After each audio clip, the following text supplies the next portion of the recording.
अश्वशिरा मुनि उपस्थिति के कारण होने वाले व्यवधान से बाध्य होकर वेदशिरा मुनि ने अपनी आंखें खोली। कौन हो तुम और यहाँ क्या कर रहे हो? आपके आश्रम में बहुत शांति है मुनिवर। साधना करने के लिए बहुत ही उत्तम स्थान है ये। मैं चाहता हूँ कि मैं भी यहाँ। आप यहाँ साधना करना चाहते हैं, लेकिन इतना भी नहीं जानते कि किसी के आश्रम में प्रवेश करने से पहले उसकी आज्ञा लेनी चाहिए। आप ये भी नहीं जानते कि यदि कोई यज्ञ कर रहा हो तो बिना अनुमति के वहाँ प्रवेश करने से उसकी यज्ञ साधना भंग हो सकती है। आप क्या साधना करेंगे मुनि? आप तो साधना के योग्य ही नहीं हैं। इतना अपमान! एक मुनि के मुख से इतने कड़वे शब्द शोभा नहीं देते। मैं तुम्हें श्राप देता हूँ, जितनी विषैली तुम्हारी जिह्वा है उतने ही विषैले सर्प बन जाओ तुम। और ऐसा सर्प जो सांस भी ले तो निकट का वातावरण दूषित हो जाए। तुम्हारे इस दुस्साहस के लिए मैं तुम्हें श्राप देता हूँ कि तुम अभी इसी क्षण कौवा बन जाओ, और ऐसा कौवा जो कांव कांव करके अनर्गल प्रलाप करता रहे।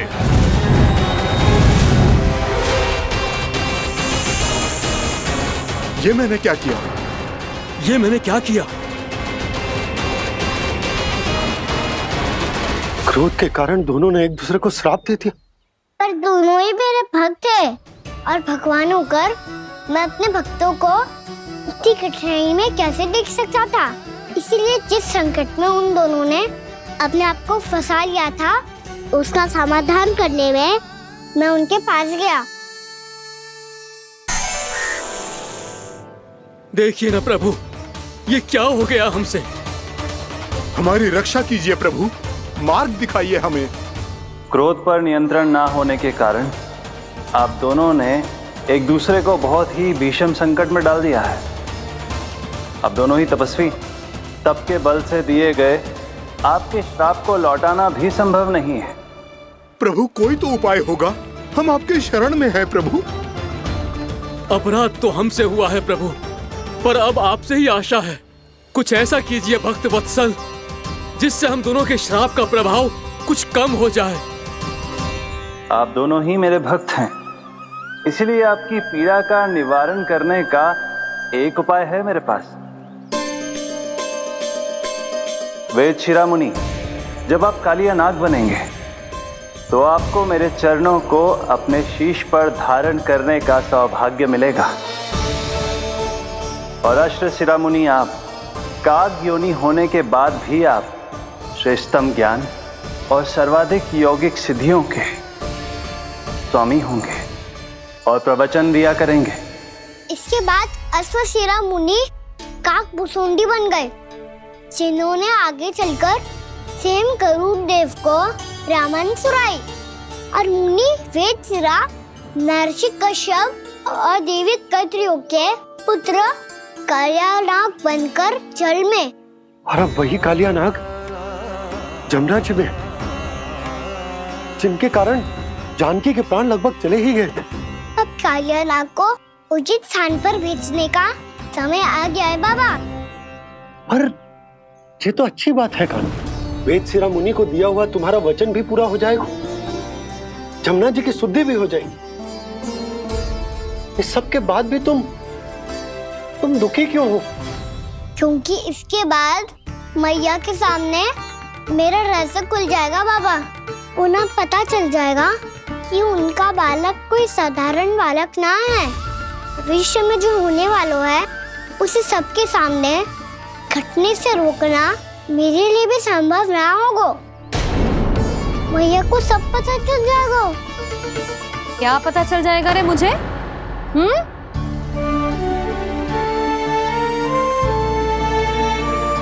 यही कि सबसे अधिक प्रेम मैं आपसे ही करता हूँ। अब बस भी कर, चलो भोजन के लिए बुलाने आई थी तुम दोनों को। भूखा थोड़े ना रहने दूंगी अपने लल्ला को, मेरा लल्ला दुर्बल हो जाएगा ना। आप खिलाओगे तो ही खाऊंगा। हाँ ठीक है, मैं ही खिलाऊंगी। अब चल, आओ जी, चल।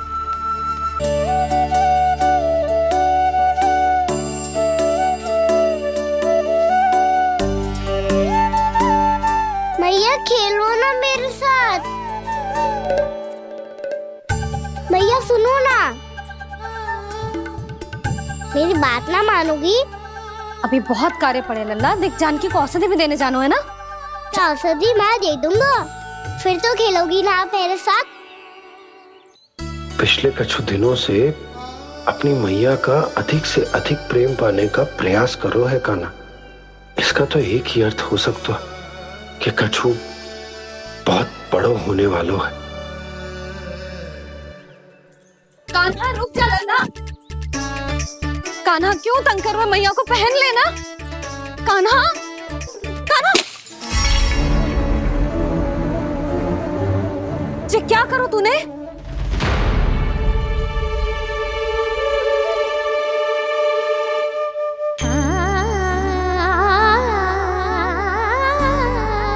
अच्छा ठीक है, अब मुंह लटकाने की आवश्यकता ना है। ये ले।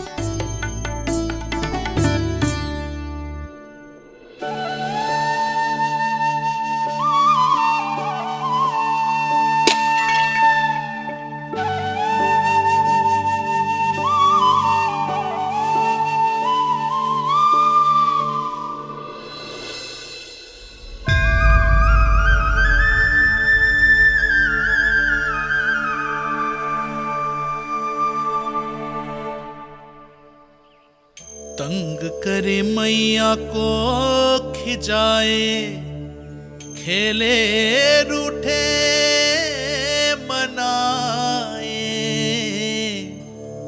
लीला अनोखी करके शरारत, कान्हा दंड भी पाए।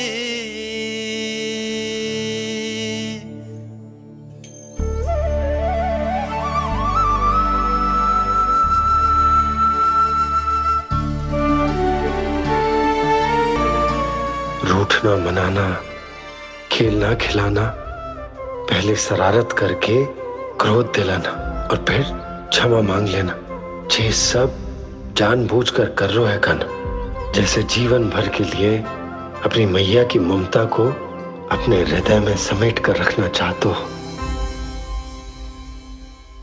कैसे कैसे करूं उस कालिया से मित्रता, कैसे करूं उसका उपयोग?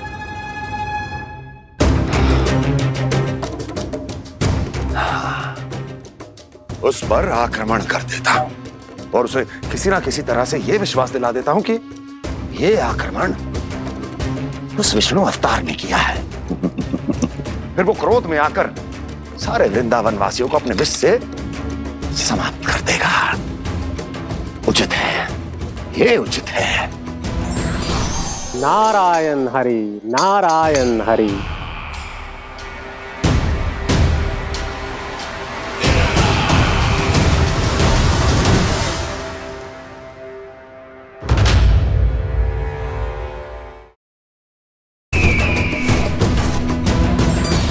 नारायण हरि, नारायण हरि।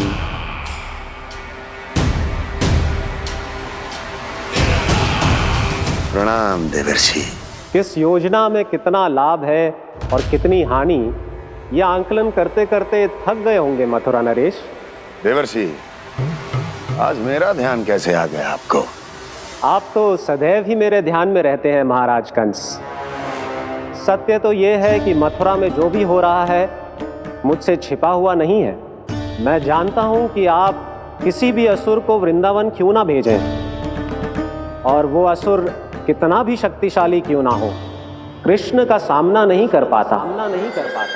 या तो पराजय स्वीकार करके आपके पास लौट आता है, या तो फिर वीर गति को प्राप्त हो जाता है।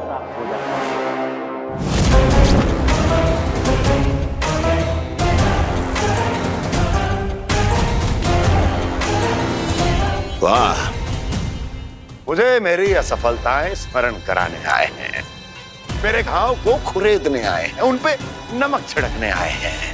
मित्र को शत्रु समझने की भूल मत कीजिए महाराज कंस। मैं तो आपकी सहायता करने आया हूं। हाँ, और मेरी सहायता। कृष्ण विष्णु अवतार है, आप विष्णु के भक्त हैं।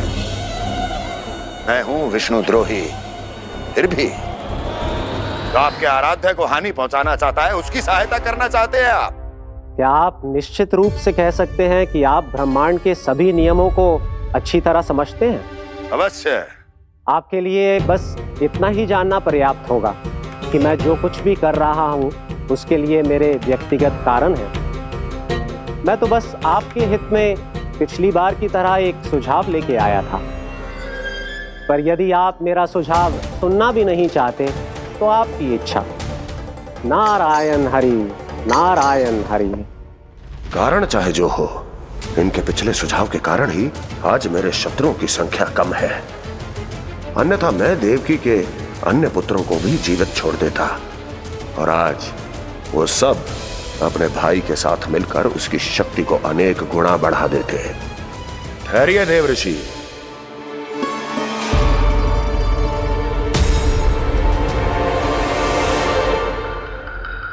बताइए, क्या सुझाव है आपके पास?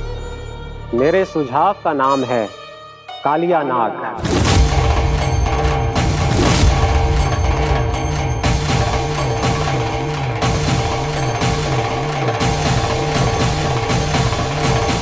उसके विषय में मैं जानता हूं देवऋषि। तो समस्या यह है कि मैं स्वयं उससे मिलने नहीं जा सकता, उससे भेंट नहीं कर सकता। उस कृष्ण की हत्या के लिए उसको वृंदावन जाने के लिए तैयार नहीं कर सकता। तो मत जाइए उसके सामने, और ना उसे भेजिए कृष्ण के सामने। हर बार आप किसी न किसी असुर को अपने शत्रु के क्षेत्र में भेजते हैं, जहां शत्रु उसका सामना करने के लिए पूरी तरह से तैयार होता है और आपका असुर मारा जाता है। इस बार शत्रु को युद्ध स्थल चुनने का अवसर मत दीजिए महाराज। इस बार योजना का जाल ऐसे बुनिए कि कृष्ण स्वयं उसके पास जाने के लिए विवश हो जाए। कालिया नाग स्वयं काल है, मृत्यु का दूसरा नाम है। उसके विष का उपयोग अपने लाभ के लिए कीजिए महाराज। वैसे कालिया के विष की अधिकता का अनुमान तो होगा ही आपको।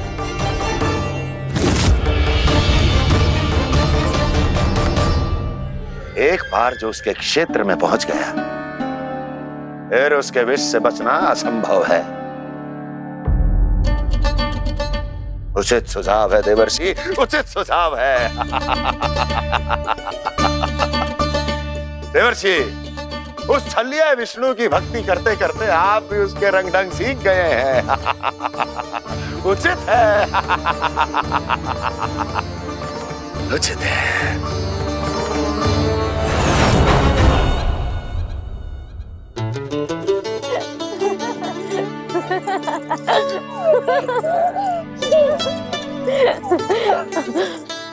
बस बस, बहुत आनंद ले लियो लल्ला। बस अब दूध पी ले। ठहर ठहर, गर्म है। जी ले ले।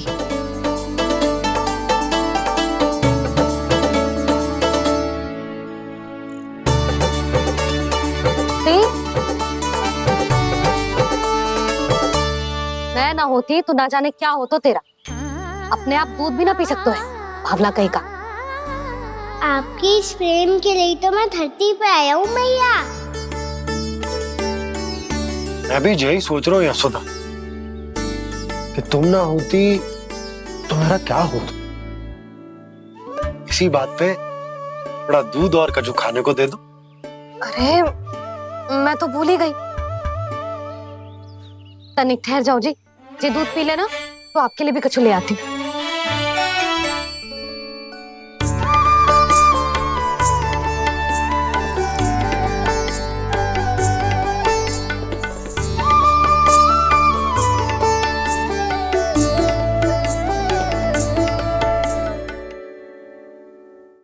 प्रणाम महाराज। आपकी आज्ञा के अनुसार बिल्कुल वैसा ही पत्र तैयार किया है जैसा आप चाहते थे।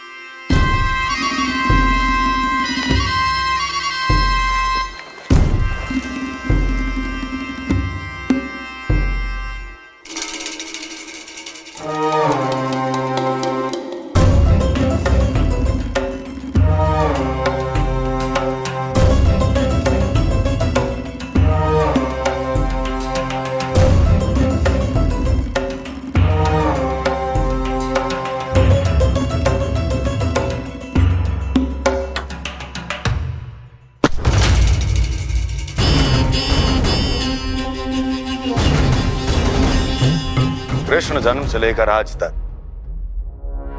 ये मेरी सबसे महत्वपूर्ण योजना है। इसका सफल होना निश्चित है दूत, किंतु केवल वही करना जैसा मैंने कहा है। जाओ।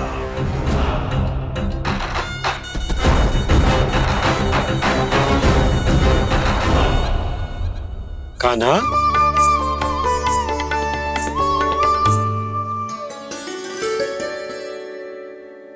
क्या होगा?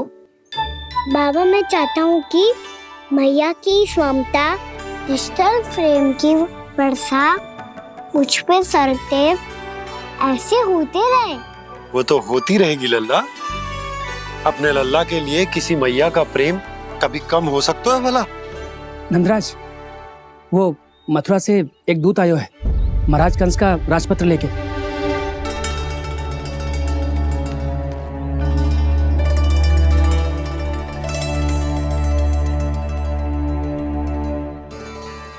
कान्हा अब क्या करने वाला है?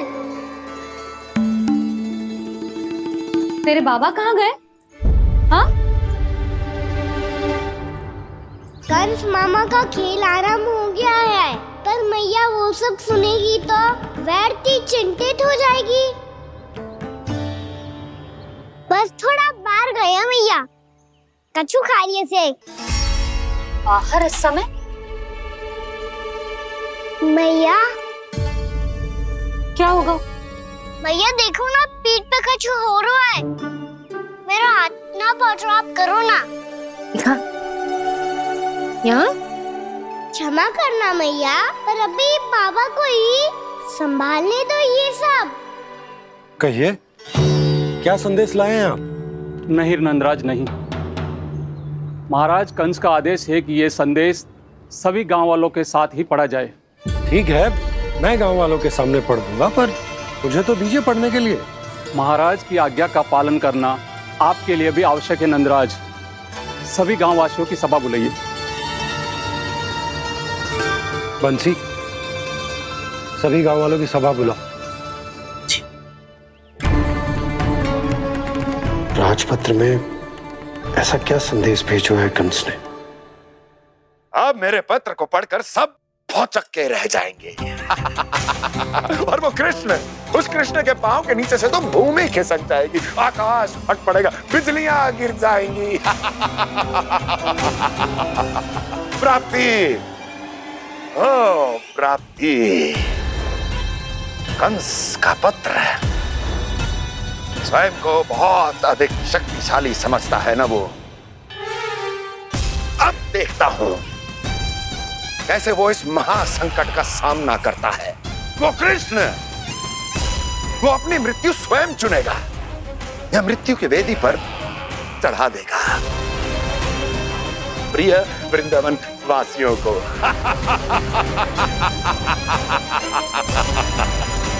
अब आएगा आनंद प्राप्ति, अब आएगा आनंद। सबको इकट्ठा करवा के ही पढ़वाएगो। अवश्य ही कोई विशेष संदेश दिया होगा कंस ने। मैं भी यही सोच रही हूँ सुलक्षणा जीजी, कछु ना कछु तो विशेष है, पर जे हो क्या सकता है? हाँ, बात तो सही है। ऐसा क्या हो सकता है? सभी गांव वासियों के सामने पढ़ा जाए, कछु तो विशेष अवश्य लग रहा है। बाहर तक कोलाहल क्यों हो रहा है? मैया, मैया, अब क्या होगा? मैया देखो ना, सर पे कछु हो रहा है। लल्ला, नारायण ने तुझे हाथ दिए हैं ना? पीठ की बात अन्य थी। अपने सिर की सेवा स्वयं कर। सर पे तो हाथ पहुंच रहा है ना?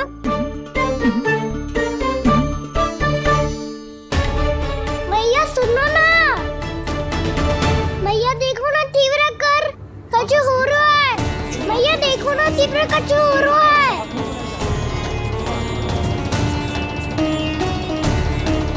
सब लोग आ चुके हैं, अपना संदेश सुनाइए आप।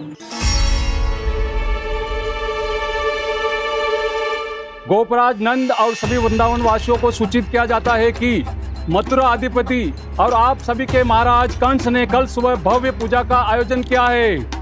इसके लिए राज्य को वृंदावन के क्षेत्र के निकट यमुना नदी के मध्य में खिलने वाले 1 कोटि कमल के पुष्पों की आवश्यकता है। इसीलिए आप सभी को यह आदेश दिया जाता है कि ये सभी कमल के पुष्प प्रथम पहर से पहले राजसभा में पहुंचा दिए जाए। इतने सारे पुष्प वो भी प्रथम पहर से पहले कैसे हो सकते हैं? यदि आप ऐसा करने में असफल रहे तो इसे राज आज्ञा का उल्लंघन माना जाएगा और राजद्रोह के आरोप में आप सभी को कड़े से कड़ा दंड दिया जाएगा। स्मरण रहे, यदि कल की पूजा में इन 1 कोटि कमल के पुष्पों का ना पहुंचने के कारण कोई व्यवधान आया तो समस्त वृंदावन वासियों को दोषी माना जाएगा और पूरे गांव को निवासियों सहित धूल में मिला दिया जाएगा। कल प्रथम पहर तक का ही समय है आप सबके पास।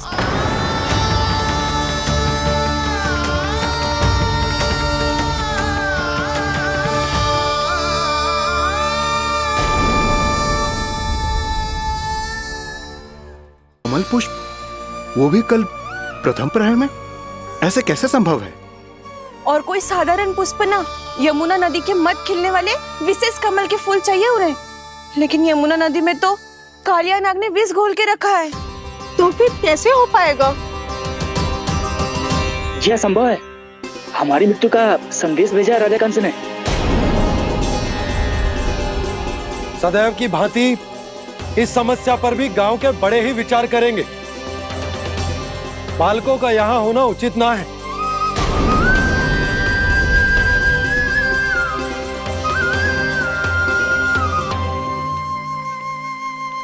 लल्ला ले, जे गेंद ले, जा अपने सखाओं के साथ खेल।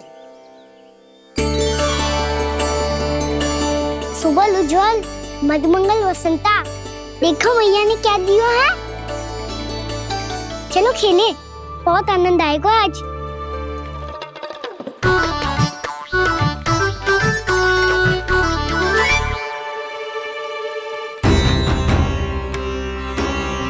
भानु, बंसी, जाओ और शीघ्र ही वो घेरे का कार्य समाप्त करो।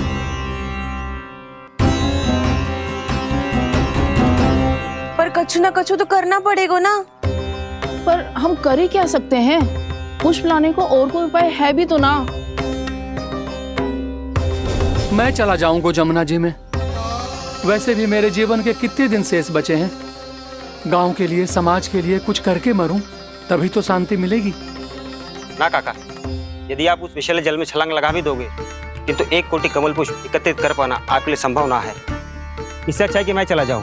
यदि मैं मर भी गया तो मेरे पीछे रोने वाला कोई ना है। किसी को कहीं जाने की आवश्यकता ना है। गोप नरेश होने के नाते ये मेरा कर्तव्य है कि मैं आप सबकी रक्षा करूं। नंदराज, आपको जाना है तो जाओ। हरिया, काका, भैया सब चले जाओ। लेकिन आपको पता है वहाँ का जल कितना विषैला है। आप लोग एक क्षण भी जीवित नहीं रह पाओगे।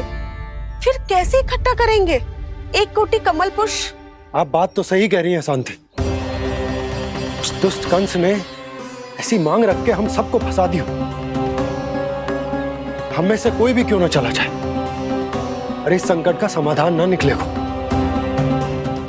कान्हा, बताना कौन सा खेल खेलें? गेंद पकड़ खेलते हैं। पर एक बात सुन लो सब, कोई भी तीव्र गति से ना फेंकेगा गेंद को। भैया ने फ्रेम बनाई है मेरे लिए। सब तैयार हो? हाँ।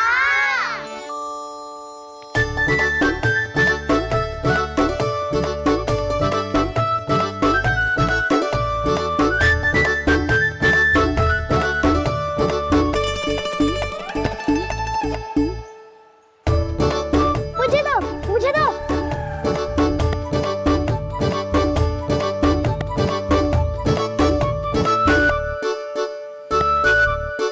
मुझे दो, मुझे दो।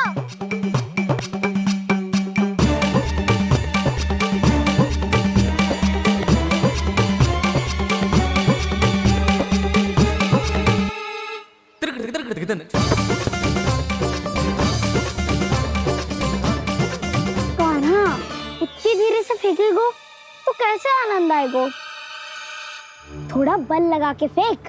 हाँ कान्हा, हम अभी बड़े हो गए हैं, तू अब भी छोटे बालकों की तरह फेंक रहा है।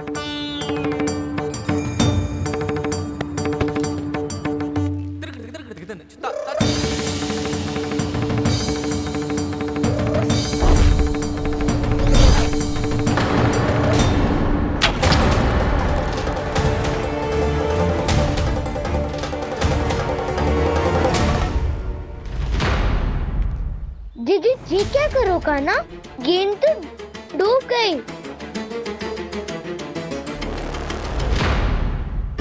अच्छा, तो ये सब इसकी योजना का भाग था ताकि ये कालिया का सामना कर पाए। तुम सबने तो कही थी तीव्र गति से फेंको, देखो फिकवा दी ना मेरी गेम मुझसे नदी में। अब मुझे जाके लानी पड़ेगी। रुक जा कान्हा, रुक जा कान्हा। जी क्या बोल रहे थे कान्हा? इसमें तो बहुत संकट है। कोई भी संकट मेरी मैया का उपहार खोने से बड़ा ना है। बहुत प्रेम से बना के उन्होंने दी थी। हे नारायण, कोई उपाय समझ में ना आ रहा है। मैया, अब कैसे करेंगे हम अपने गांव की रक्षा? कीड़े पड़ेंगे उस दुष्ट को।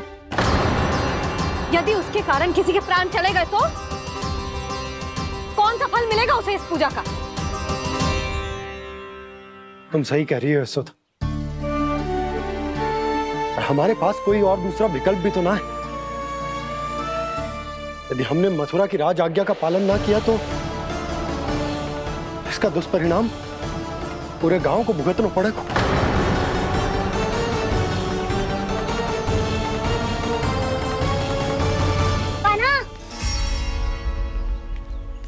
तुम्हें पता है कि तो भगवान है, दिव्य है, बहुत शक्ति है तुझमें, पर फिर भी हम तुझे विषैले जल में ना जाने दे सकते। कुछ होगा तो तुम सब इतनी हट कर रहे हो तो ठीक है, ना जाऊंगा। गेंद कहाँ गिरी है, कितनी दूर गई है, ये तो देख लूं, ताकि उसे बाहर निकालने का कोई उपाय ढूंढ पाऊं।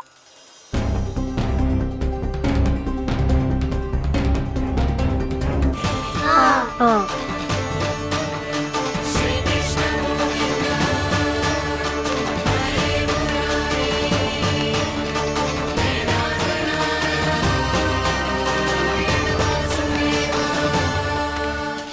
कान्हा की ये लीला तो समझ ही नहीं आ रही। पहले इसने देवश्री नारद को मथुरा जाकर कंस को भड़काने के लिए कहा, फिर स्वयं ही दुखी भी हो गया कि अब इसका रहस्य सबके सामने खुल जाएगा। और अभी स्वयं ही तो इसने कहा था कि गेंद बहुत महत्वपूर्ण है, फिर स्वयं ही उसे नदी के विषैले जल में फेंक दिया।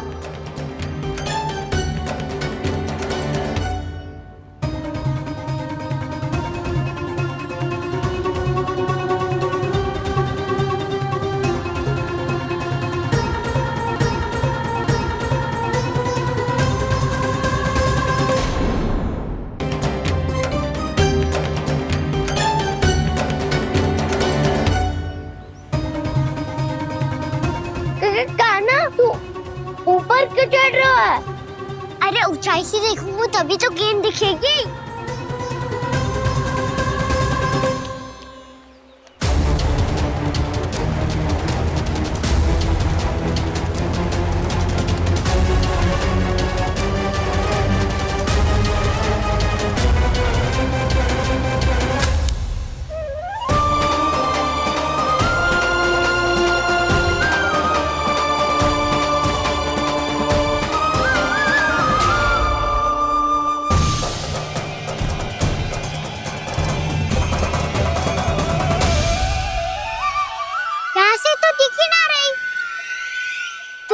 वहीं से फेंकी थी ना?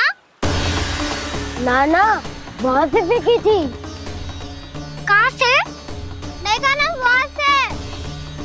समझ में आ रहा? ठीक बताना कहाँ से फेंकी थी?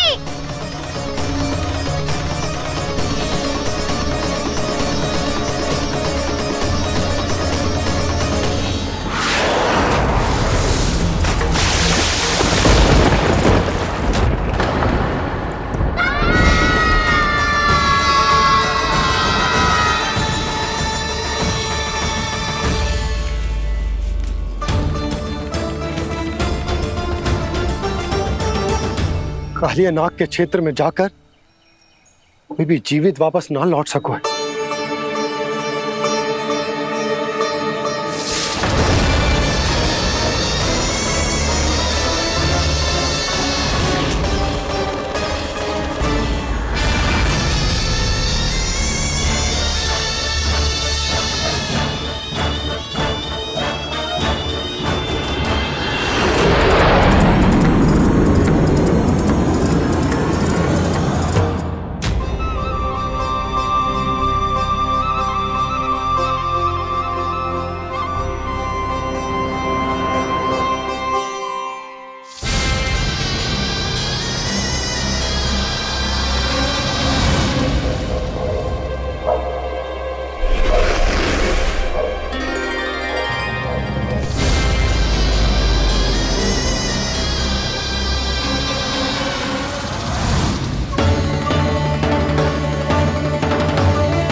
ये क्या किया वाना ने? कालिया नाग तो उसे देखते ही निकल जाएगा।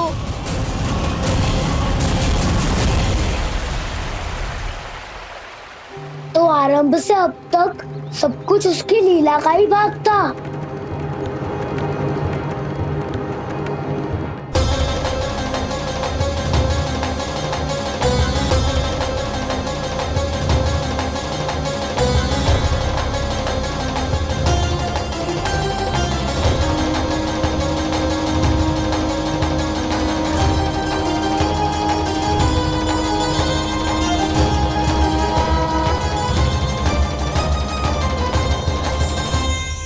इतना सुंदर रूप, मन मोहने वाली मुस्कान, अद्भुत तेज और भगवान जैसी दिव्यता। कौन हो तुम? हाँ, तुम्हें देखकर तो हम सब सम्मोहित ही हो गए।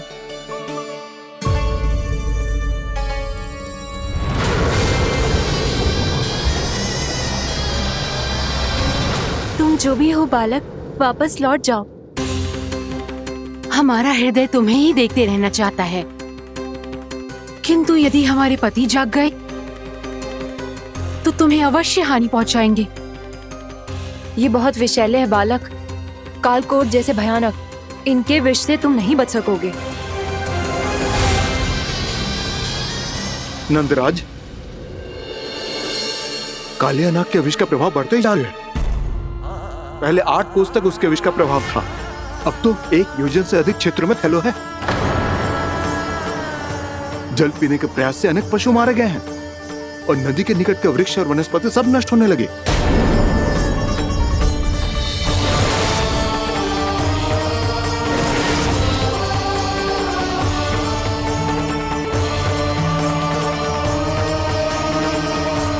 इनके विष की तीव्रता इतनी अधिक है बालक कि इनके संपर्क में आने वाले को तड़पने का भी अवसर नहीं मिलता।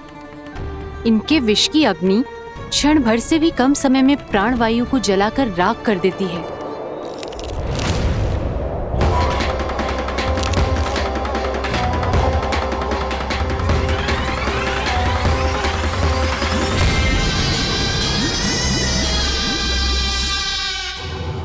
तब तो समस्या और भी गंभीर हो जाएगी।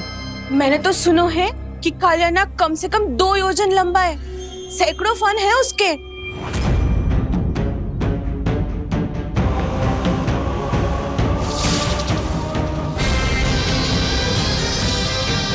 इसका अर्थ तो ये है कि हम दोनों ओर से फंस गए। एक और कंस को 1 कोटि कमल पुष्प देने जो कि कालिया नाग के क्षेत्र में पड़ते हैं, और दूसरी ओर उस कालिया नाग का विष यमुना जी के क्षेत्र में बढ़ता ही जा रहा। इसके कारण हम ही नहीं, निर्दोष पशु पक्षी भी संकट में। इन दोनों समस्याओं का एक ही समाधान है, उस कालिया नाग का सामना करना। और ये ना समझ आ रहा कि हम ये करेंगे कैसे, क्योंकि ये बात साधारण मनुष्य के बस की ना, हमारे लिए ये असंभव है।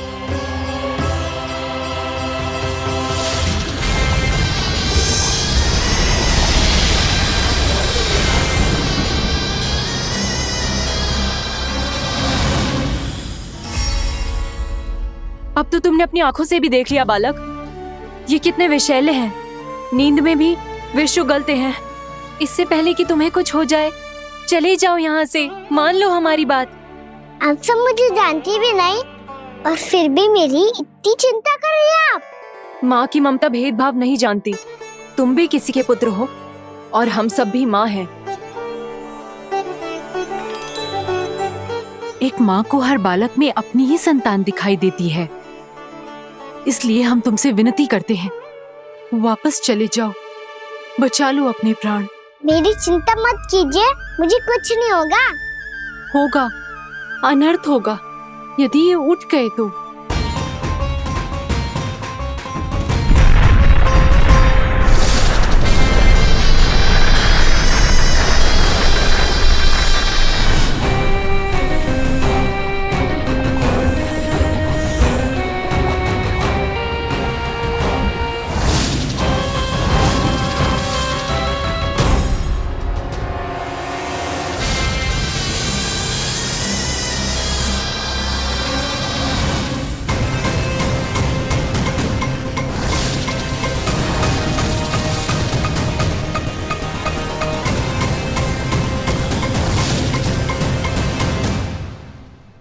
सामने होते हुए भी अपने इश्क को केवल वही देख सकता है जो अपना अभिमान त्याग चुका हो।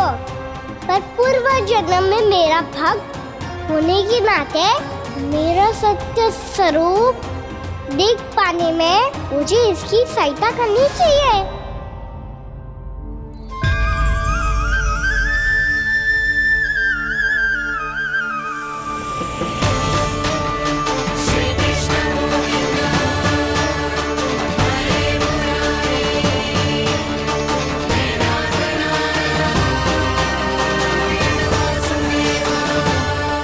देखो हमारा छोटा सा कान्हा कैसे डट के खड़ा हुआ है, इतने विशालकाय, इतने महाभयंकर सबके सामने।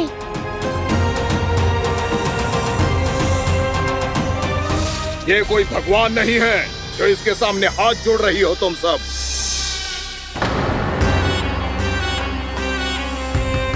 एक सामान्य साधारण बालक है ये, जो ये तक नहीं जानता कि इसके सामने है इसका काल, कालिया। तू कौन है बालक? मेरे इतने निकट आकर भी तू जीवित कैसे है? मेरी नहीं, अपनी चिंता करो कालिया। बहुत मनमानी कर ली तुमने। अब बस मैं तुम्हें रोकना हूँ। अब बस मैं तुम्हें रोकना हूँ। मैं तुम्हें रोकना हूँ।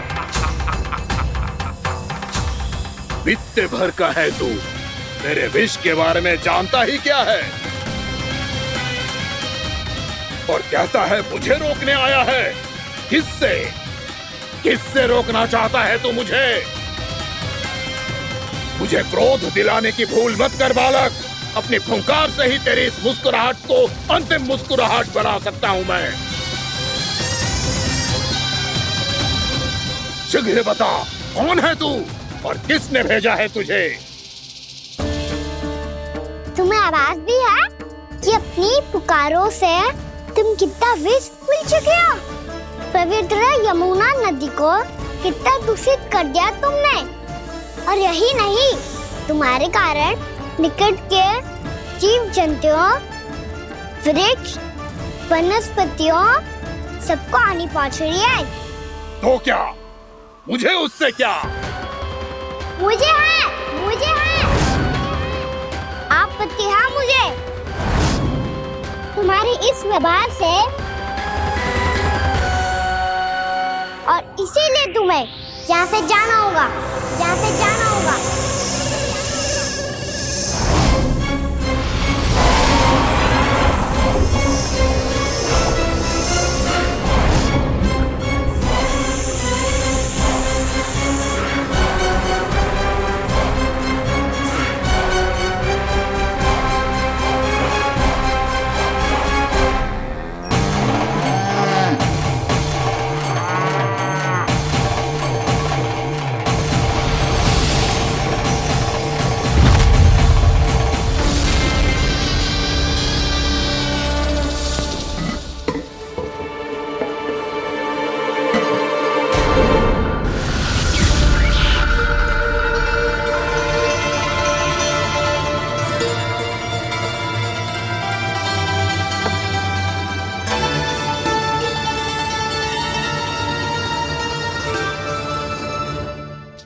मुझे आदेश देने का साहस भी कैसे किया तूने? इस क्षेत्र को मैंने अपना राज्य बनाया है, मेरा परिवार रहता है यहाँ, और तू मुझे यहाँ से जाने के लिए कह रहा है? हाँ, क्योंकि तुम्हारे यहाँ रहने के कारण अन्य जीवों को हानि हो रही है और मैं ऐसा नहीं होने दे सकता। मैं तो बस वही कर रहा हूँ जो एक सर्प का स्वभाव है। विष फैलाना स्वाभाविक है मेरे लिए, इसलिए मुझे चुनौती मत दे बालक। चुनौती तो मैं दे चुका हूँ कालिया। अब तो बस तुम्हें शिकार करनी है।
मैं भी चेतावनी दे रहा हूँ, यहाँ से चले जाओ।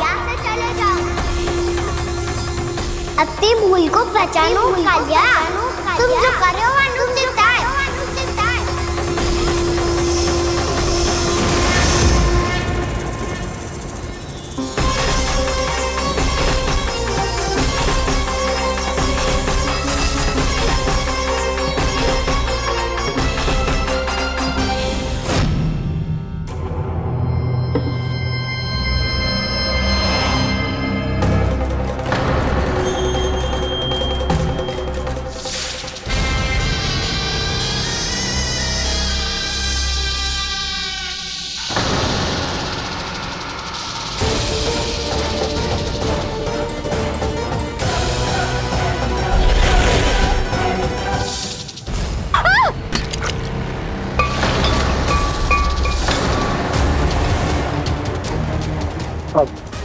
मैं आता हूँ। क्या हो गया सुधा? मुझे आवाज हो रहा है जी, कछु ना कछु गड़बड़ है। यशोदा, जो समस्या हमारे सामने है, हम सभी उसका समाधान खोजने में जुटे। तुम विश्वास करो, मैं कोई ना कोई समाधान अवश्य ढूंढ लूंगा। हम कैसे भी करके वो कमल के पुष्प उस कंस तक पहुंचा देंगे। नाना, समस्या उससे कहीं अधिक है, उससे कहीं अधिक बड़ी, उससे कहीं अधिक भयानक है।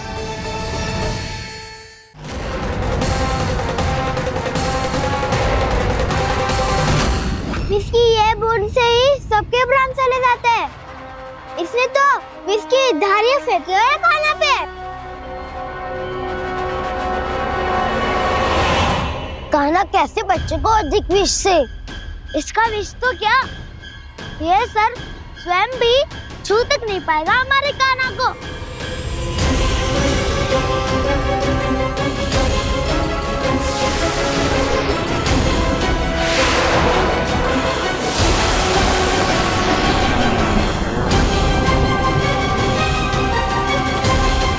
तुम्हारे सखा को, मेरे भाई को कोई हानि नहीं पहुंचा पाएगा। ये कान्हा का सत्य चाहे जो हो बलराम, पर अभी तो जो एक बालक ही है ना। देखो कैसे विष के कारण स्थिर हो गया है।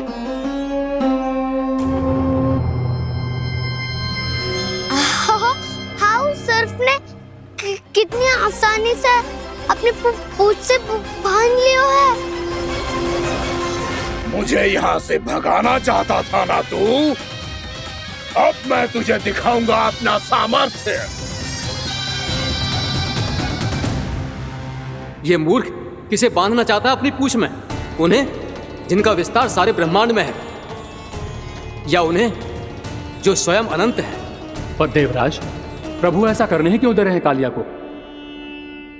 आप सब भूल रहे हैं देवगण। कालिया पूर्व जन्म में प्रभु का बहुत बड़ा भक्त था। उसी भक्ति का फल मिल रहा है अब इसे। वैसे भी भक्तों के मन का भाव सबल हो तो भगवान तो सहज ही बंध जाते हैं।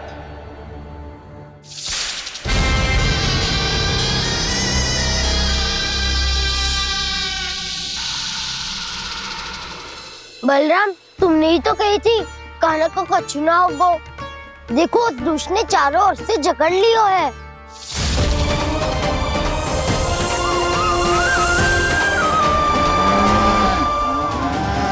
ये क्या कह रही हो तुम? जसोदा जी, क्या हुआ? घबरा क्यों रही हो आप? सुलक्षणा, मुझे आभास हो रहा है कुछ बहुत बड़ी अनहोनी हो गई है। नंदराज, नंदराज, नंदराज!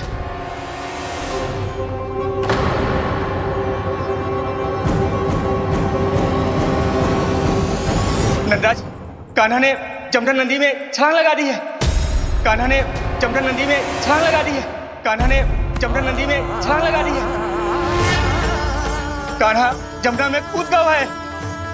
मुझे लगा था आज कछु गड़बड़ होने वाली है। मुझे आज कान्हा को ना जाने देना चाहिए था।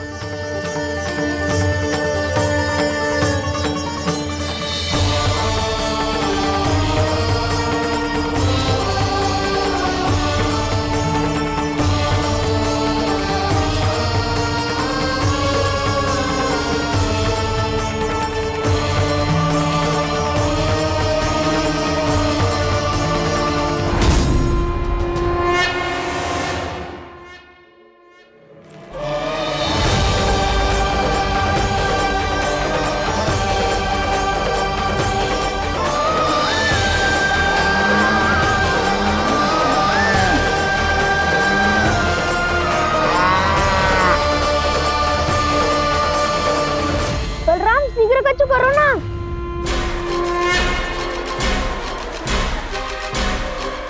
कुछ भी करो पर कान्हा को बचाओ। नाग बहुत भयंकर है। कान्हा अकेले ना संभाल पाएगा इसे।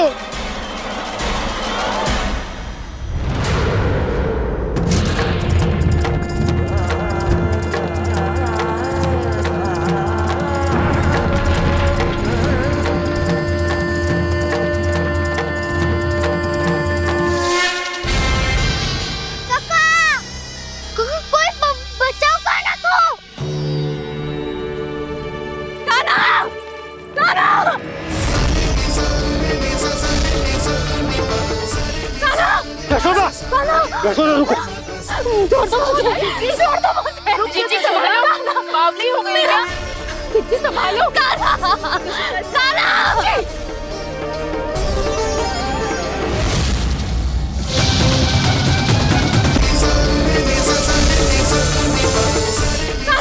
यशोदा, यशोदा रुको। छोड़ दो मुझे, छोड़ दो मुझे। रुक जीजी, संभालो, बावली हो गई है। जीजी संभालो। कान्हा, कान्हा। देखो अब कैसे तुम्हारे अस्थियों को तोड़कर छोटे छोटे टुकड़ों में बदल दूंगा मैं।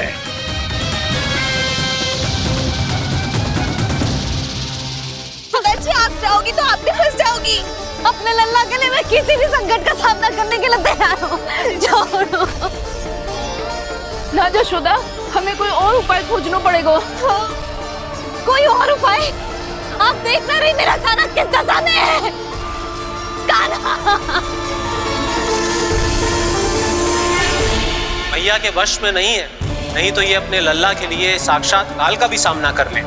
ये तो केवल कालिया नाग है। हे नागराज, आप मेरे प्राण ले लो पर कान्हा को छोड़ दो। ना नागराज, आप मेरे प्राण ले लो, मैं विरोध भी ना करूंगी। ना नागराज, आप मुझे मार दो पर मेरे कान्हा को छोड़ दो। ना ना ना ना नागराज, मेरे प्राण ले लो। हमारे कान्हा से क्या शत्रुता है आपकी? प्रभु के लिए जो प्रेम यशोदा मैया के हृदय में है वही इन सभी गोपियों के हृदय में भी है।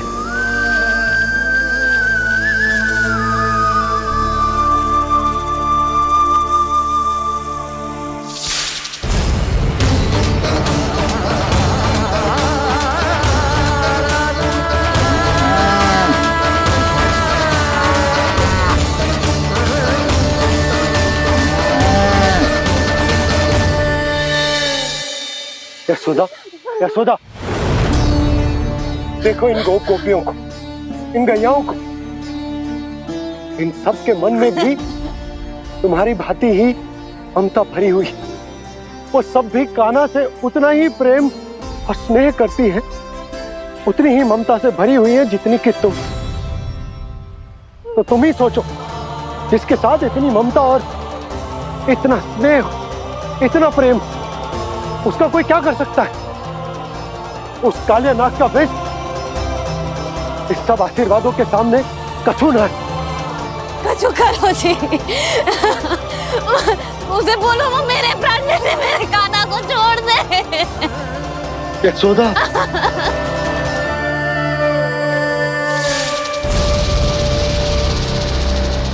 केवल इन्हीं में नहीं देवराज, नाग पत्नियों के हृदय में भी ममता का वही प्रेम उमड़ रहा है। देखिए। मैं आपके हाथ जोड़ती हूँ स्वामी, इस बालक को छोड़ दीजिए। ये अवश्य ही कोई दिव्य आत्मा है स्वामी। हम आपसे विनती करते हैं स्वामी, इस नन्हे बालक को हानि मत पहुंचाइए स्वामी। मेरी पत्नियां मेरे ही शत्रु के लिए विनती कर रही हैं। अब यदि इसके पक्ष में एक शब्द भी कहा तुम सबने, तो मैं इस बालक से पहले तुम सबके प्राण ले लूंगा। हो रहा प्रसन्न नाग कालिया, विजय को निश्चित जान। रोते बिलखते व्याकुल सब, संकट में देख कान्हा के प्राण।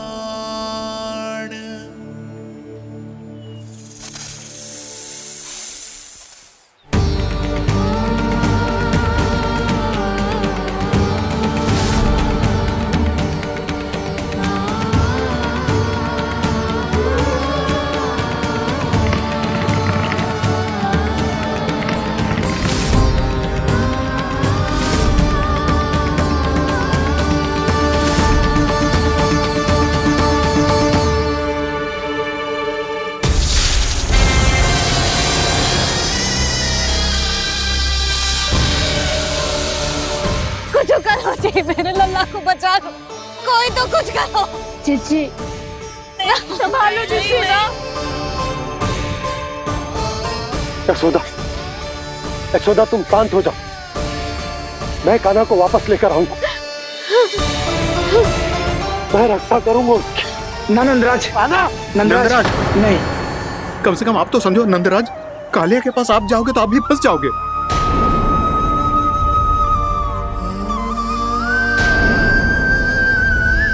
बलराम, तेरा भाई इतनी भीषण संकट में है और तुझे जरा भी दुख ना हो रहा?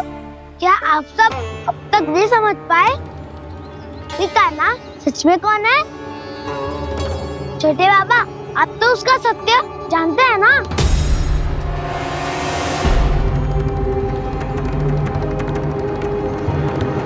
मानता हूँ कि आप सब कान्हा के रहस्य के बारे में नहीं जानते, पर क्या उसके जन्म से आज तक घटी एक से बढ़कर एक विचित्र घटनाओं को भी भूल गए हैं आप सब? भूल गए हैं कि कैसी पूतना जैसी राक्षसी उसका कुछ बिगाड़ नहीं पाई, कैसे तरनावती जैसा भयानक राक्षस उसे एक खरोच भी नहीं दे पाया था।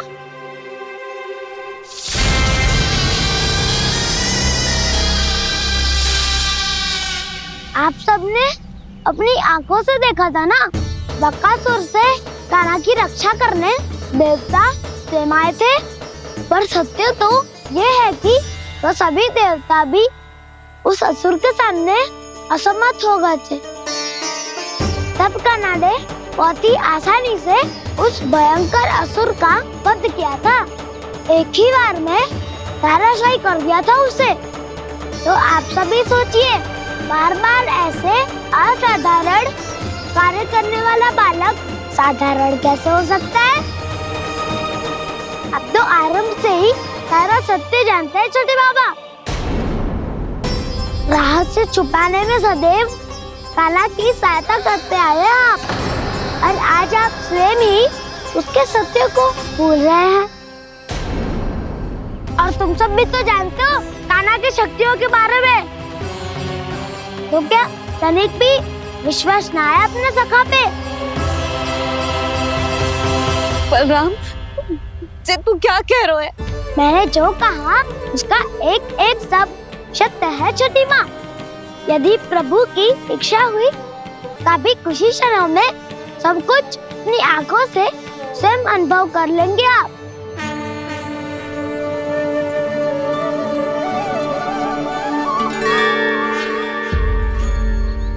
शांताकारं भुजगशयनं पद्मनाभं सुरेशं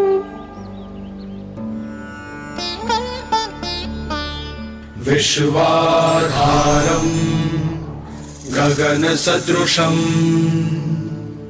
मेघवर्णं शुभांगं लक्ष्मीकान्तं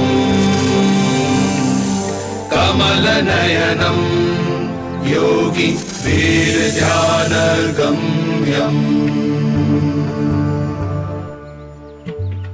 वन्दे विष्णुं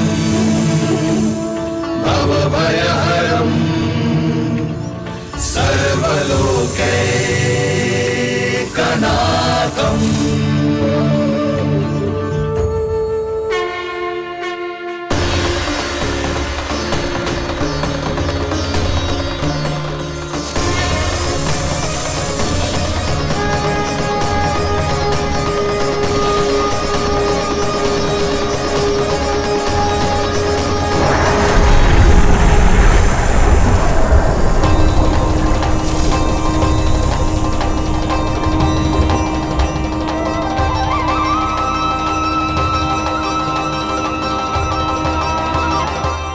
तुझे क्या लगता है बालक कि तू मेरी जकड़ से निकल गया तो अब बच जाएगा तू?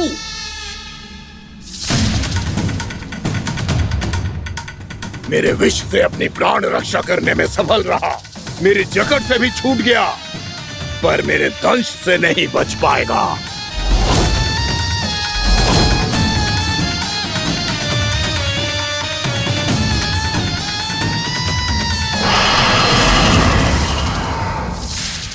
अब भय से भाग रहा है, पर मैं तुझे मृत्यु देकर रहूंगा।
मेरा नन्हा सा कान्हा कितनी देर भाग पाएगा?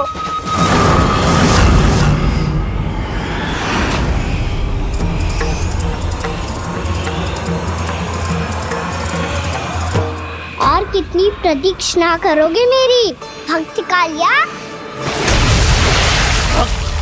भक्त नहीं, काल हूँ मैं तेरा।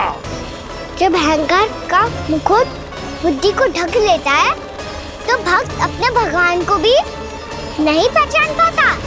व्यर्थ की पहेली में मत उलझा बालक। ना मैं भक्त हूँ और ना तू भगवान।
जिसके लिए इतने व्याकुल हो रहे थे, उसे छूकर कालिया नाग का हलाहल जैसा विष भी चरणामृत बन गया है और यमुना जी के जल में फैल चुके विष के प्रभाव को भी नष्ट कर रहा है।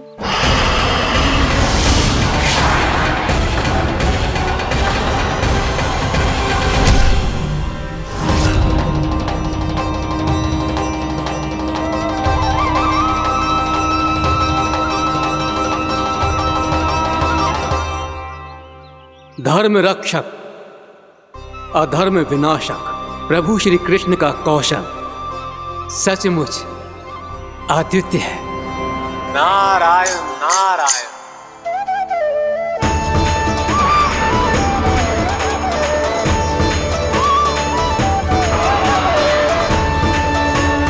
मेरा भार तुम्हारे भीतर के अहंकार का प्रतीक है कालिया। अब तुम्हारा अहंकार, तुम्हारा अभिमान मेरे पाँव के नीचे है और तुम्हारी पूंछ अर्थात तुम्हारे प्राण मेरे हाथ में। अब तुम क्या करोगे भक्त?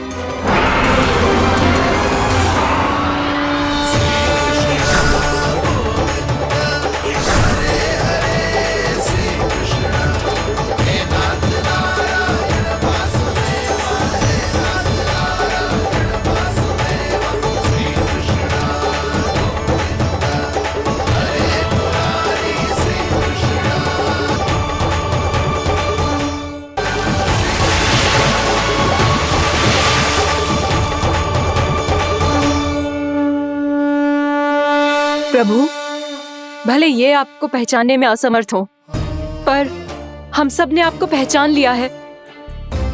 हाँ प्रभु, एक भक्त होने के नाते और एक अर्धांगिनी और माँ होने के नाते मैं आपसे इनके प्राणों की भिक्षा मांगती हूँ।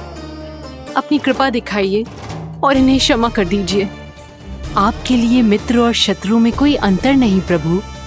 उसी तरह आपकी कृपा और दंड में भी कोई अंतर नहीं।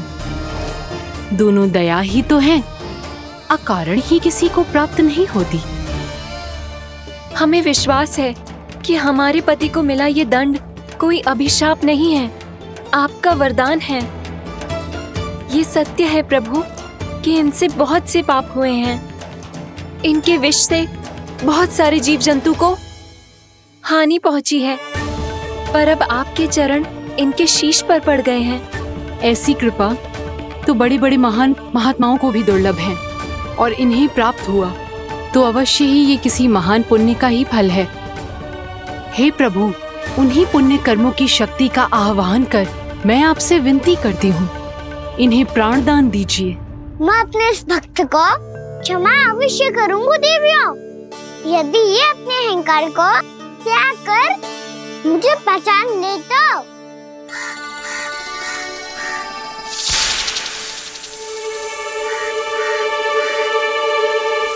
मैं तुम्हें श्राप देता हूँ, जितनी विषैली तुम्हारी जिह्वा है उतने ही विषैले सर्प बन जाओ तुम।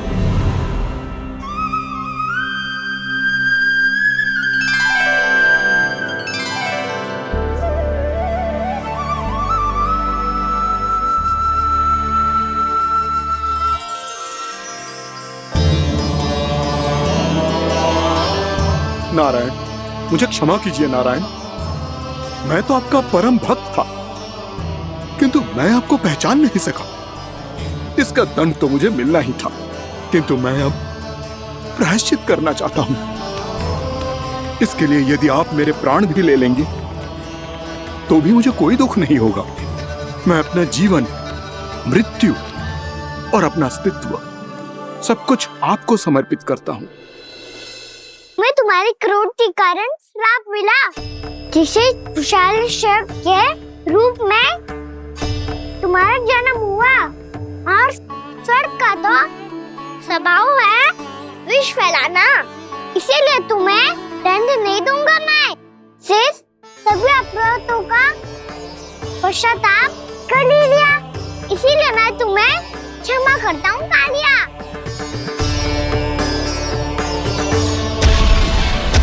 पर तुम्हें यहाँ से दूर समुद्र के बीच जाकर रहना होगा, जहाँ किसी निर्दोष का जीवन तुम्हारे विष से प्रभावित ना हो। मैं चाहकर भी आपकी इस आज्ञा का पालन नहीं कर सकता। मैं असमर्थ हूँ प्रभु, क्योंकि यदि मैं इस क्षेत्र को छोड़कर गया तो मेरी मृत्यु निश्चित है। आपसे क्या छुपा है प्रभु? आप तो जानते हैं कि सर्प जाति और आपके वाहन गरुड़ के बीच अनंत शत्रुता चल रही है, जिसका प्रारंभ नागों के द्वीप नागालय से हुआ था। उस द्वीप पर छोटे जीवों को निगल जाने के लिए सर्प थे, और गरुड़ को सर्पों का स्वाद बहुत प्रिय था, इसलिए वो बार बार नागद्वीप जाने लगा था। पर इस कारण पूरी सर्प जाति उससे आतंकित हो गई थी, इसलिए जब भी गरुड़ वहाँ पहुँचता तो सभी सर्प छिपने लगते। जब गरुड़ को इसका आभास हुआ तो उसे बड़ा क्रोध आया और वो उत्तेजना में भरकर सर्पों का शिकार करने लगा। भूख ना होने पर भी उन्हें मारने लगा। अब सर्पों के प्राण हरना उसके लिए खेल बन गया था। इस भीषण समस्या का समाधान ढूंढने के लिए पूरी सर्प जाति महान सर्प वासुकी के सामने इकट्ठी हुई। हे महान वासुकी, हमारी सहायता कीजिए। नागद्वीप पर गरुड़ ने आतंक मचा दिया है। पहले तो वो हमें अपना भोजन बनाता था, लेकिन अब हम उसके खेल का साधन बन चुके हैं। भूख हो या ना हो, जब तब आकर वो हमारे प्राण हर लेता है। अनुचित हिंसा के इस प्रथा का आरंभ सर्पों ने ही किया है। पहले आप सबने पूरे द्वीप पर अधिकार कर लिया, फिर आहार के साथ साथ आनंद के लिए भी आप सभी ने निर्दोष जीवों की हत्या की। और जब सृष्टि का संतुलन बनाए रखने के लिए गरुड़ आपको अपना आहार बनाने आया, तो आप सब अपने प्राणों की रक्षा के लिए छिपने लगे। तो फिर गरुड़ का उत्तेजित होना तो स्वाभाविक ही था। नागनाथ, जो हमने अन्य जीवों के साथ किया वही अब हमारे साथ हो रहा है, परंतु ये भी तो सृष्टि के संतुलन के विरुद्ध ही है ना? अवश्य है, इसलिए मैं गरुड़ से चर्चा करूंगा। धन्यवाद प्रभु।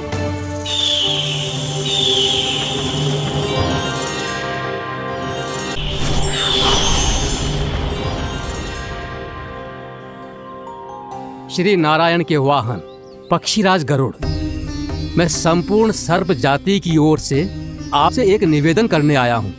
कहिए, क्या कहना चाहते हैं आप? हे पक्षीराज, यदि आप हम पर ऐसे ही आक्रमण करते रहे तो शीघ्र ही हमारी प्रजाति समाप्त हो जाएगी। इसीलिए हमारी आपसे विनती है, यदि आप उचित समझें तो सर्पों के किसी एक घर से हम आपको एक सर्प प्रतिदिन अर्पित करेंगे। आप उसको आहार बनाइए और अन्य सर्पों को जीवित रहने का अधिकार दीजिए। मुझे स्वीकार है। तब से प्रतिदिन किसी एक घर से एक सर्प गरुड़ के भोजन के लिए भेजा जाने लगा। समय के साथ मेरे घर की भी बारी आई, परंतु मैंने एक बहुत बड़ी भूल कर दी। समय आ गया है स्वामी, आज गरुड़ के आहार के लिए इसे चुना गया है। कौन है यह गरुड़ और क्यों दूं मैं इसे कोई भेंट? स्वामी, सभी सर्प राज्यों और गरुड़ के बीच में यही समझौता हुआ है, हमें इसका सम्मान करना ही होगा। मैंने कोई समझौता नहीं किया, मैंने कोई वचन नहीं दिया और ना ही मैं किसी गरुड़ से भयभीत होता हूँ। यदि इस राज्य में किसी को सर्पों को अपना आहार बनाने का अधिकार है तो वो केवल मुझे है। अब से गरुड़ को दी जाने वाली हर भेंट मुझे दी जाएगी, महाविषधारी महान नागराज कालिया को। यह और कुछ नहीं, मेरा अभिमान था प्रभु, और यह मेरे इस जन्म की सबसे बड़ी भूल थी, क्योंकि फिर जब गरुड़ को इस बारे में पता चला तो।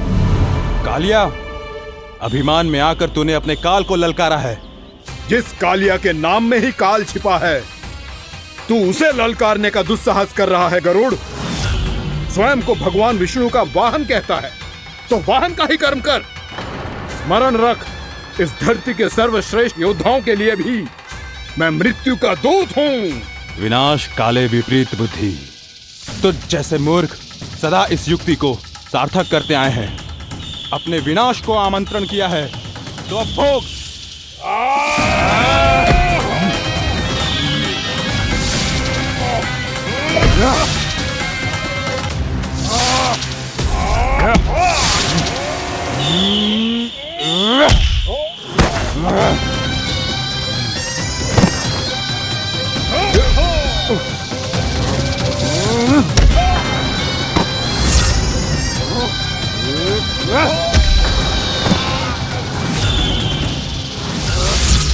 जिसने मेरा भोजन चुराने की धृष्टता की है वो इसी योग्य है।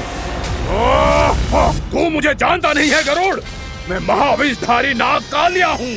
तेरा इतना दुस्साहस कि तूने मुझ पर चरण से प्रहार किया।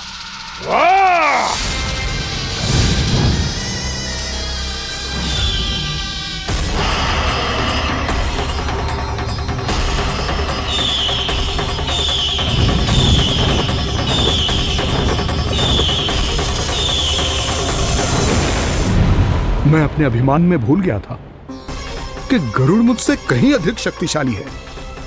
इसलिए अपने प्राणों की रक्षा करने के लिए मैं एक स्थान से दूसरे स्थान भागने लगा। नदियां, पर्वत, यहां तक कि मैंने सागर भी लांघ डाला, पर मैं जहां भी जाता गरुड़ के रूप में मेरा काल वहीं आ जाता। इसीलिए मृत्यु की आशंका से भयभीत होकर मैं अपने बड़े भाई मां कद्रू के प्रथम पुत्र अनंत शेषनाग से राय लेने चला गया। भैया, मैं यहां आपसे आपकी सहायता लेने आया हूं। मेरी एक छोटी सी भूल के कारण यह गरुड़ मेरा पीछा कर रहा है। मुझे हर समय हर स्थान पे ढूंढते रहता है। यदि उसने मुझे ढूंढ लिया तो वो निश्चित ही मेरे प्राण ले लेगा। मुझे कोई ऐसा स्थान बताइए जहां मैं अपनी पत्नी और अपनी संतानों के साथ शांति से रह सकूं। तुम यमुना नदी के किनारे वृंदावन क्षेत्र में जाके वास करो कालिया। गरुड़ वहां प्रवेश नहीं कर सकता क्योंकि उसे ऋषि सोबरी का श्राप मिला हुआ है।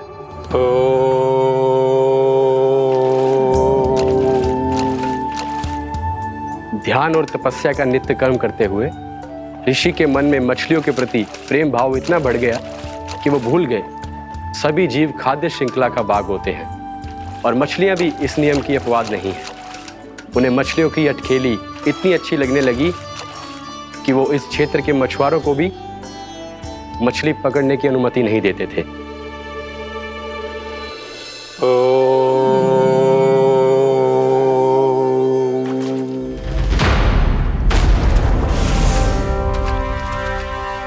उस दिन वो उस पक्षी को नहीं रोक पाए, पर तब से सावधान रहने लगे। यहां तक कि अपने साधना से भी अधिक ध्यान वो पक्षियों पर केंद्रित करने लगे।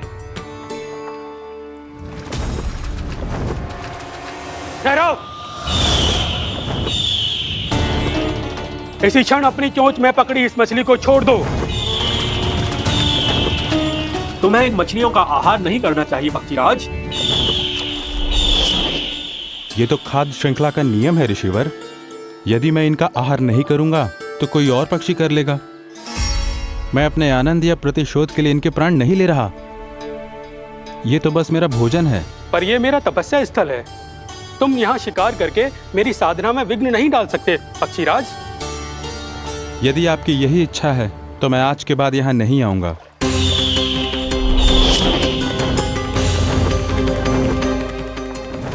पर आज ये मछली मेरे आहार के रूप में पकड़ी जा चुकी है। मैं वचन देता हूँ ऋषिवर, इस स्थान पर यह मेरा अंतिम शिकार होगा।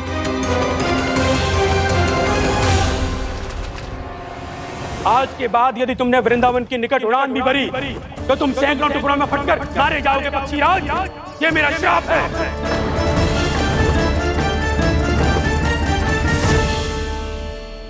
और इसीलिए भैया शेषनाग के सुझाव के अनुसार मैं यहां आ गया। पर अब यदि मैं कहीं और जाऊंगा तो मेरे प्राण नहीं बचेंगे प्रभु। डिस्टेंट रहो कालिया। अब से गरुड़ तुम्हें कोई हानि नहीं पहुंचाएगा। अब तुम्हारे फनों पर मेरी पक्षिंग बन गए कालिया।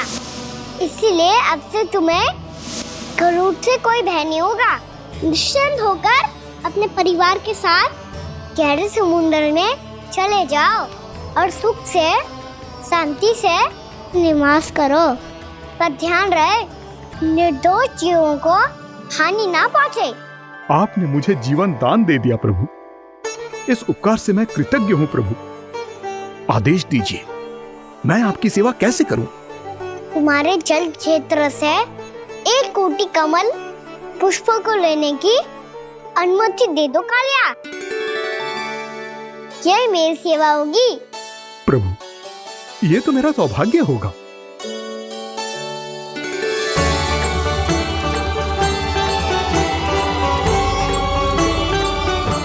एक कोटि के स्थान पर हम 3 कोटि कमल पुष्प ले आए प्रभु। मैं तुम्हारी सेवा भाव से प्रसन्न हुआ कालिया।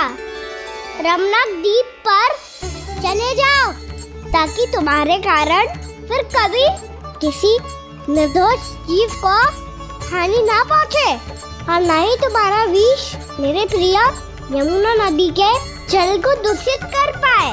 मैं तुम्हें आशीर्वाद देता हूँ। आज यहाँ मेरे द्वारा तुम्हें दिए गए इस आदेश का स्मरण जो भी भक्त करेगा और प्रातः काल और संध्या काल में इसका उच्चारण करेगा, उसे फिर कभी किसी संकट से कोई भय नहीं होगा। ये स्थान अब से काला कुंड के नाम से जाना जाएगा। यहाँ पर स्नान करने वाला और देवताओं को इस क्षेत्र से जल का अधर देकर प्रसन्न करने वाला भक्त यदि मेरा स्मरण करके पा सकेगा तो वो अपने सभी पापों से शीघ्र ही मुक्त हो जाएगा।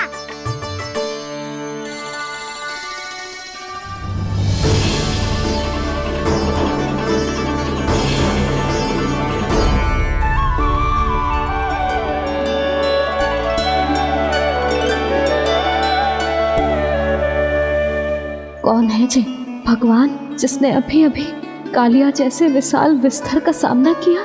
क्या एक साधारण बालक जो शीत की अधिकता से ठिठुर रहा है? क्या करूं? मैं लल्ला को ममता के आंचल में छुपा लूं या भक्त बनकर प्रभु की लीला देखती रहूं? क्या करूं मैं? कितना ठंडा था जल, बहुत सर्दी लग रही है। सर्दी से तड़पते हुए कैसे देखूं इसे? अभी जाके अपने पल्लू से सुखाती हूँ। हृदय से लगा के स्नेह की आंच दूंगी तो सर्दी पल भर में छूमंतर हो जाएगी।